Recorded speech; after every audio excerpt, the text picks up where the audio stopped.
자, 우리가 함께 읽은 오늘 본문은 하나님의 약속이 하나님의 자녀들에게 이스라엘에게 얼마나 영광스럽고 분명하게 임할 것인지 힘이 있게 명령하고 격려하는 그러한 본문이라 하겠습니다. 일어나라, 빛을 발하라. 이는 내 빛이 이를 얻고 여호와의 영광이 내 위에 임하였음이라. 모든 믿는 자들이 가지는 그 복음의 위대함, 그리고 하나님의 약속과 승리, 그리고 그 영광에 대한 이 강력한 선포가 여러분의 마음 가운데 임하고 있습니까? 그리고 2절, 보라, 어둠이 땅을 덮을 것이며 캄캄함이 만민을 가릴 것이라, 이렇게 말씀하고 있습니다. 굉장히 1절과 대조가 된다 하겠습니다. 그러니 1절의 그 놀라운 영광과 그에 대한 책임들은 2절의 캄캄한 땅, 이 어두움으로 가린 이 곳에서 우리가 수행해야 할 사명이 되는 것입니다. 이 어두운 땅에서 우리가 빛을 발하는 이 사명에 대해서 이야기하기 위해서 이사야의 내용을 잠깐 살펴볼 필요가 있습니다. 이사야서의 내용을 쭉 살펴보면 56장에서 59장에서는 하나님의 일하심이 드러나는데, 그 일하심이 어떻게 드러나느냐? 원칙과 심판으로 드러납니다.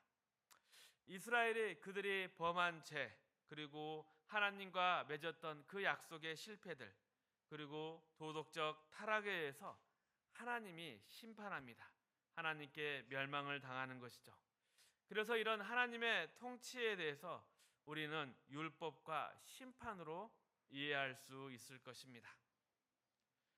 그러나 하나님은 이렇게 심판당한 이스라엘, 또 포로된 이스라엘에게 어떠한 정치력이나 군사력과는 상관없이 단지 오직 하나님의 은혜와 신실하심으로 구원을 약속하고 그것을 이루어 내십니다.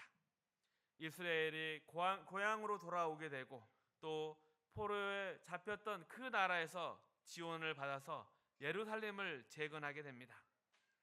이러한 하나님의 통치는 어찌 보면 원칙과 심판을 넘어서 하나님의 신실하심에 따른, 또 하나님의 약속에 따른 은혜와 구원의 세계라고 할 수 있습니다.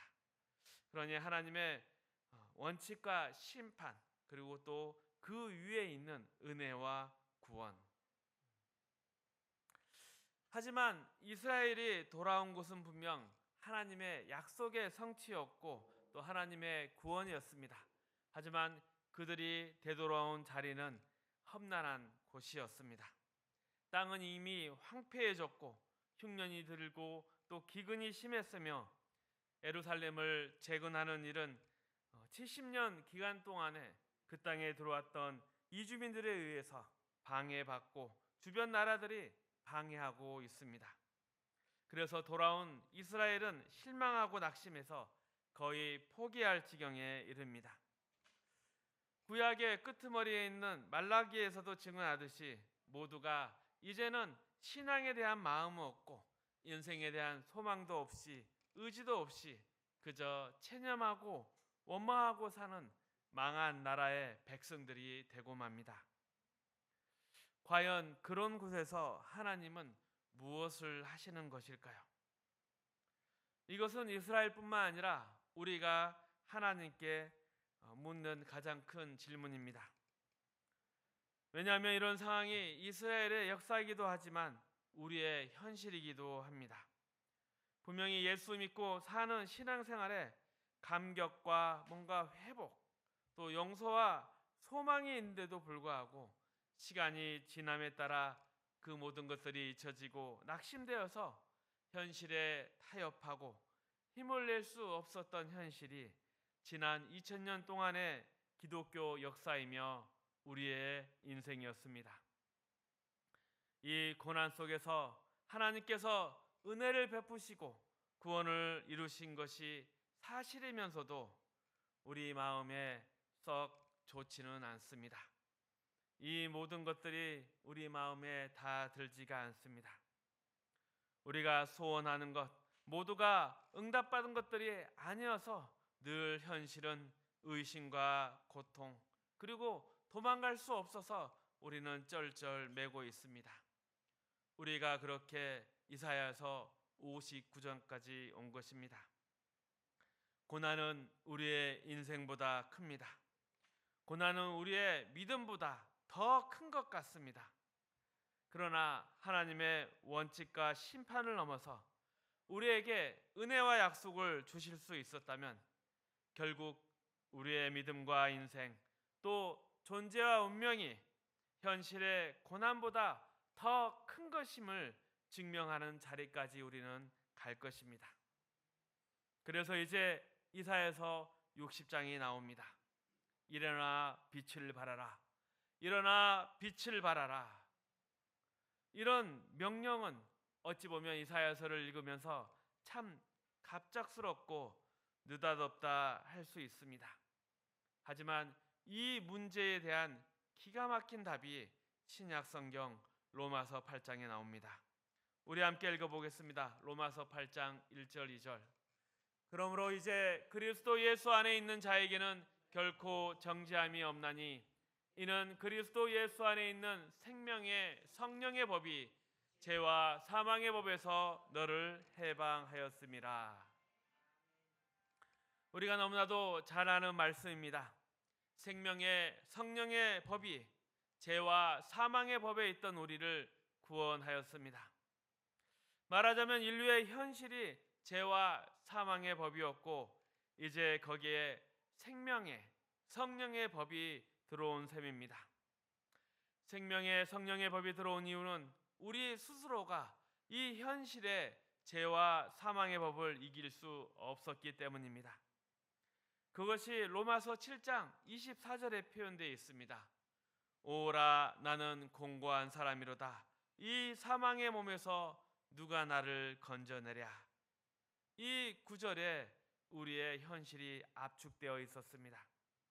우리는 선을 알아도 행할 수가 없던 자들이었습니다. 사망을 이기지 못합니다. 죽음뿐 아니라 우리의 행하는 모든 일, 이것이 사망의 노예입니다. 우리의 자랑은 거짓들이었고 우리의 행복은 그저 헛된 것에 불과했습니다. 우리의 승리는 누군가를 빼앗은 것이고 우리의 정직과 성실은 다른 선택의 여지가 없었기 때문에 그저 묵묵히 올 수밖에 없던 것이었습니다. 세상에서 우리가 선이라고 생각하는 것들은 우리가 다 행할 수 없고 행해봤자 다 거짓인 것이었습니다. 거기에 하나님이 예수 그리스도를 통해 생명의 성령의 법을 주십니다. 그러니 우리가 예수 안에 있으면 이야기가 달라지는 것입니다. 뭐가 달라지는 것입니까? 비록 우리가 잘못한 것이 있더라도 우리는 이제 손해보지 않습니다.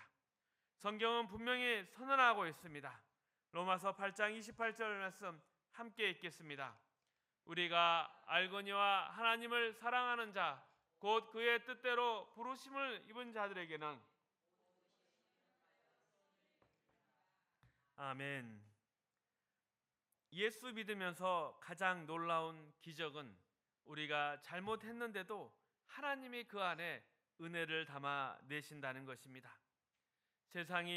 세상에서는 이기더라도 사망에 종속되었지만 우리는 이제 실패하더라도 그것이 생명에 종속된다는 뜻입니다. 이처럼 이 두 가지가 우리의 삶에 공존합니다. 그래서 우리가 혼란스러운 것입니다. 그리스도 예수 안에 있는 생명의 성령의 법이 분명히 우리를 죄와 사망의 법에서 해방시켜 주셨는데 그 완성은 예수님이 다시 오셔야 합니다. 비록 여전히 죄와 사망의 법이 지배하는 세상 가운데 있지만 우리로 하여금 생명의 성령의 법을 누리는 자로 살아내라고 요구하십니다. 이렇게 살아내는 자리에 우리의 고난이 있다 말합니다. 로마서 8장은 우리가 고난 속에 살고 있다 분명히 이야기합니다. 로마서 8장 14절에서 17절까지 말씀입니다. 무릇 하나님의 영으로 인도함을 받은 사람은 곧 하나님의 아들이라. 너희는 다시 무서워하는 종의 영을 받지 아니하고 양자의 영을 받았으므로 우리가 아빠 아버지라고 부르시느니라. 성령이 친히 우리의 영과 더불어 우리가 하나님의 자녀인 것을 증언하시니 자녀이면 또한 상속자 곧 하나님의 상속자요 그리스도와 함께한 상속자니 우리가 그와 함께 영광을 받기 위하여 고난도 함께 받아야 할 것이니라. 아멘. 이 생명의 성령의 법 아래에 있는 자는 반드시 통과해야 할 과정이 있습니다. 그것은 죄와 사망의 법이라는 이 세상을 지나가야 하는 것입니다. 왜 하나님은 그렇게 하셨을까요? 고난은 없어야 할 것도 아니고 우리의 믿음이 부족해서 생기는 것도 아닙니다. 우리에게 고난이 있는 것은 세상이 아직도 죄와 사망의 지배 가운데 있지만 하나님이 우리를 생명과 성령의 법으로 충만하게 만드시고 또 영광으로 다듬고 계시기 때문입니다. 영광으로 나아가기 위해 고난을 겪어야 한다 이 말씀입니다. 그리고 우리는 이것을 받아들여야 합니다. 로마서 6장 3절에서 4절 말씀입니다. 무릇 그리스도 예수와 합하여 세례를 받은 우리는 그의 죽으심과 합하여 세례를 받은 줄을 알지 못하느냐.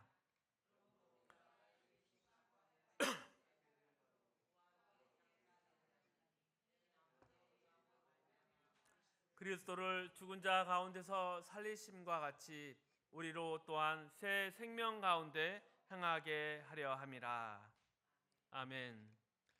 금방 읽었던 새 생명이라는 표현은 우리가 거듭난 하나님 안에서 거듭난 새 사람으로서 새로운 신분과 정체성 그리고 지위와 운명을 가졌다 이런 뜻을 가리키고 있습니다. 그리고 그러한 자가 이제 로마서 6장 15절에 19절의 말씀을 따라 보면 어떠한 처지에 있는가 이것을 우리는 알 수 있습니다. 같이 읽어보겠습니다. 그런즉 어찌하리요 우리가 법 아래에 있지 아니하고 은혜 아래에 있으니 죄를 지으리요 그럴 수 없느니라.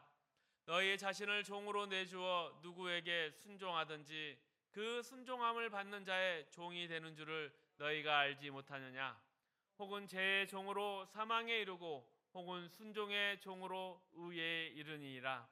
하나님께 감사하리로다. 너희가 본래 죄의 종이더니 너희에게 전하여 준 바 교훈의 본을 마음으로 순종하여 죄로부터 해방되어 의에게 종이 되었느니라. 너희의 육신이 연약함으로 내가 사람의 예대로 말하노니 전에 너희가 너희 지체를 부정과 불법에 내주어 불법에 이른 것 같이 이제는 너희 지체를 의에게 종으로 내주어 거룩함에 이르라. 아멘. 우리는 생명의 성령의 법 아래에 있게 되면 죄와 사망의 법과는 완전히 끝날 줄 알았습니다. 그런데 현실에서 둘 중 하나를 선택해야 되는 갈등과 위기를 만나게 됩니다. 이 선택은 구원을 받느냐 못 받느냐가 아닙니다. 이것은 이미 우리가 지나왔습니다. 구원은 이미 하나님에 의해서 주어졌기 때문에 이제 그 선택이 시작된 것입니다. 구원받지 못한 사람들은 결코 생명의 성령의 법을 선택할 수 없습니다. 하지만 십자가 구원으로 넘어온 우리에게는 죄와 사망의 법, 생명의 성령의 법을 나란히 놓고 둘 중 어느 하나를 선택하라는 요구를 받습니다. 이게 무슨 선택의 문제가 되겠습니까? 당연히 생명의 성령의 법을 선택해야겠죠. 그런데 우리의 현실이 그렇지가 않습니다. 우리는 아직 죄와 사망의 법 아래 너무나 자주 너무나 많이 사로잡혀 있습니다. 이런 우리의 모습에 대해서 에베소서 4장 17절에서 24절까지는 이렇게 묘사하고 있습니다. 그러므로 내가 이것을 말하며 주 안에서 증언하노니 이제부터 너희는 이방인이 그 마음에 험한 것으로 행함같이 행하지 말라. 그들의 총명이 어두워지고 그들 가운데 있는 무지함과 그들의 마음이 굳어짐으로 말미암아 하나님의 생명에서 떠나 있도다. 그들이 감각 없는 자가 되어 자신을 방임하여 모든 더러운 것을 욕심으로 행하되 오직 너희는 그리스도를 그같이 배우지 아니하였느니라. 진리가 예수 안에 있는 것 같이 너희가 참으로 그에게서 듣고 또한 그 안에서 가르침을 받았을진데 너희는 유혹의 욕심을 따라 썩어져가는 구습을 따르는 옛사람을 벗어버리고 오직 너희의 심령이 새롭게 되어 하나님을 따라 의와 진리의 거룩함으로 지으심을 받은 새 사람을 입으라. 아멘. 로마서 6장에 따르면 우리는 이미 새 사람입니다. 그런데 에베소서 4장에서는 새 사람을 입으라 권면하고 있습니다. 우리는 옛사람을 고집할 수도 있고 새 사람을 입을 수도 있는, 구원을 받았으나 왔다 갔다 할 수 있는 자유로운 존재인 것이 현실적으로 분명합니다. 우리는 신앙생활에서 옛사람이 그 마음의 굳어짐으로 무지함에서 방탕으로 방임하는 인생을 보내는 것이 아니라 새 사람으로 살며 새 생명 가운데 있고 예수에게서 배운 삶을 살아내야 한다, 이것을 알고 있습니다. 그런데 이것이 잘 안 되는 것입니다. 그렇게 잘 안 되는 상태가 도무지 이해가 되지 않습니다. 그래서 기도합니다. 죄를 짓고 싶지 않습니다. 물리쳐 주옵소서. 그런데 그렇게 해주시지 않습니다. 하나님이 내 기도를 안 들어주시니 목사님께 기도를 부탁해야 되겠다. 이것은 저에게 대신 살아달라는 것입니다. 이러한 문제에 대해서 예수님이 직접 하신 대답이 있습니다. 요한복음 말씀입니다. 우리 함께 읽어보겠습니다. 그러므로 예수께서 자기를 믿는 유대인에게 이르시되 너희가 내 말에 거하면 참으로 내 제자가 되고 진리를 알지니 진리가 너희를 자유롭게 하리라.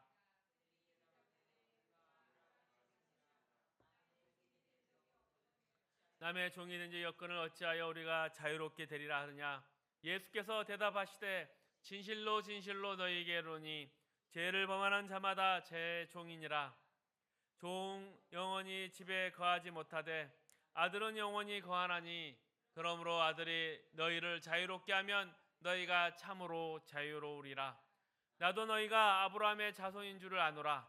그러나 내 말이 너희 안에 있을 곳이 없으므로 나를 죽이려 하는도다.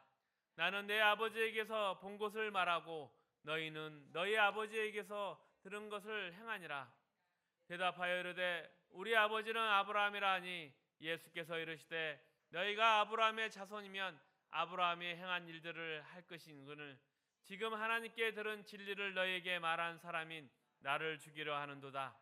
아브라함은 이렇게 하지 아니하였느니라. 너희는 너희 아비가 행한 일들을 하는도다. 대답하되 우리가 엄난한 데서 나지 아니하였고 아버지는 한 분뿐이시니 곧 하나님이시로다. 예수께서 이르시되 너희 아버지였으면 너희가 나를 사랑하였으니 이는 내가 하나님께로부터 나와서 왔음이라. 나는 스스로 온 것이 아니요 아버지께서 나를 보내신 것이니라. 어찌하여 내 말을 깨닫지 못하느냐. 이는 내 말을 들을 줄 알지 못함이로다. 예수님이 유대인과 벌인 논쟁은 진리를 알지니 진리가 너희를 자유롭게 하리라, 이 말씀으로 시작합니다. 그리고 이렇게 진행이 됩니다. 우리에게 무슨 자유가 필요한가? 우리는 남에게 종이 된 적이 없었다. 너희가 죄를 진 것을 보니 너희는 죄의 종이다. 아니다. 우리는 아브라함의 자손이다. 아브라함은 너희같이 행하지 아니했을 것이다. 아브라함이 나를 봤으면 내 말을 따랐을 것이다. 나는 아버지가 보내서 왔는데 너희는 내 말을 듣지 않는다. 아버지는 한 분뿐이시다. 그렇다. 그 아버지가 나를 보내셨다. 그러나 너희는 나를 사랑하지 않기 때문에 내 말을 듣지 않는다. 너희는 내 말을 들을 실력이 없다. 너희는 마귀에게서 나왔다. 이렇게 논쟁이 진행됩니다. 우리가 읽었던 이 본문에서 중요한 단어들을 열거해 보겠습니다. 진리, 사랑, 순종, 자유, 이런 것들이 무슨 의미일까요? 자유라는 것은 진리에 자신을 헌신할 수 있게 하는 것입니다. 저들은 예수님을 모르기 때문에 진리 또한 알 수가 없습니다. 그들이 예수를 모르는 일은 모르는 이유는 제 종이기 때문입니다. 그러니까 예수님께서 오셔서 우리를 죄로부터 구원하시고 하나님을 만나게 하셔서 우리를 진리로 인도하시고 그 진리를 보게 하셨습니다. 이로써 우리에게 자유가 생긴 것입니다. 그런데 하나님은 어찌된 일인지 이 자유를 그저 선물로 주시지 않고 책임으로 요구하고 계신 겁니다. 세상이 전부인 것 같은 우리를 위협하는 이 폭력의 삶의 현장에서 하나님은 우리에게 하나님의 자녀로 인생을 살라고 요구하십니다. 그것이 우리가 겪는 고난입니다. 이 두 가지 실제, 이것이 우리의 삶입니다. 타락과 새 창조라는 것이 우리 가운데 공존하고 있습니다. 하나님은 우리를 타락에서 새 창조로 부르셔서 자녀로 살게 하셨습니다. 우리에게 주신 자유를 하나님을 위하여 쓰도록 요구하고 계십니다. 이것이 신앙생활입니다. 이것은 마치 우리가 죄인 되었을 때 그리스도께서 오셔서 우리를 위하여 죽으심으로 하나님께서 우리를 향한 사랑을 확인해 주셨듯이 우리에게 구원을 주시되 사망과 고난, 수치와 고통뿐인 이 현실에서 하나님을 사랑하고 하나님께 순종할 기회를 주시는 것과 같습니다.